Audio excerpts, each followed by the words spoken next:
okay, so third part of the Republican debate, and Trump's still at it. He just told the audience that he would raise taxes on corporations tremendously. Something you're never supposed to do on the Republican side. Oh, right. If they move anything offshore, he's just going to ream them. And he said, like, the story of the company in Indianapolis going to move their air conditioning production to Monterrey, Mexico.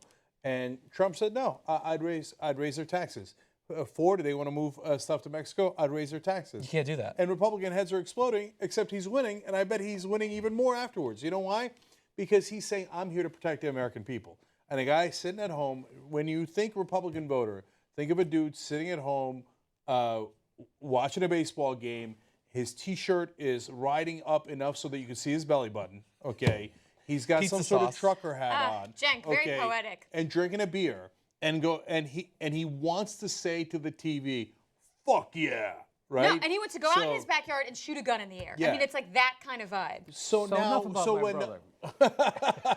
So when the other Republicans say lower taxes, part of the reason they're saying that, you know, they've done the propaganda to get their voters to think lower taxes is going to help them. But the real reason they're saying it is, donors, please give me money. Donors, please give me please give me money. That's why they say it so often, right? Now, Trump doesn't need donor money. He's like, why don't I just appeal to the voters and say, I'm going to protect your jobs? And the guy at home goes, fuck yeah. But right? that's why it's the moderator's job to, like they said one fact early on and they got booed. So I guess they're scared. They don't want to do it anymore. But as I was joking about before we started this, when you raise tariffs on products being sent into the U.S., what happens is that other countries then raise tariffs on products coming out of the U.S.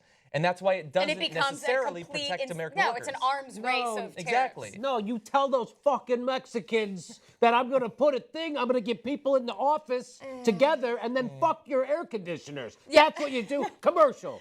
And that's but the whole thing too is so frustrating. Believe me. And then it's so frustrating, of course, watching Jeb Bush just waffle through what could have been a really good rebuttal. You know, like if he had just put some oomph behind it and been like, you know, there was no oomph in it. Let me respond as the Republican voter to Jimmy's, I'm going to go get the Mexicans. That's right. Fuck yeah. Yes. Okay. That's right. Thank you. Give me another fucking beer. Great role-playing, guys. Right. So, look, Trump and Sanders are ripping up the political playbook. The political playbook is structured all around the donors, right? And so when you go, hey, wait a minute, why don't I not take donor money and actually appeal to the voters? It's a whole different ballgame. So you're going to be shocked to find out that the Republican voters don't actually care if you raise tax on corporations. I already know that. There was a Vox poll that came out that says 66% of Americans believe that we should raise taxes on corporations and redistribute that wealth to the middle class, including a shockingly high number of Republicans. Right. So that's the Republican politicians frame most of their talking points around donors, not about the voters. Now that Trump has thrown several grenades in the building about that. It's completely populist. Right. Yes. We are seeing populist campaigns like we have never seen before. Now, the other part of this is that this has turned into the Coliseum.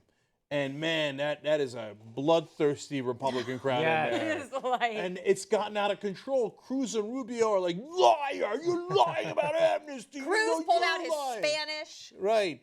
And then it was good. And I liked how Cruz attacked Rubio, one Cuban attacking another Cuban for speaking Spanish. Right. Yeah. And the crowd's like, yeah, that guy speaks Spanish.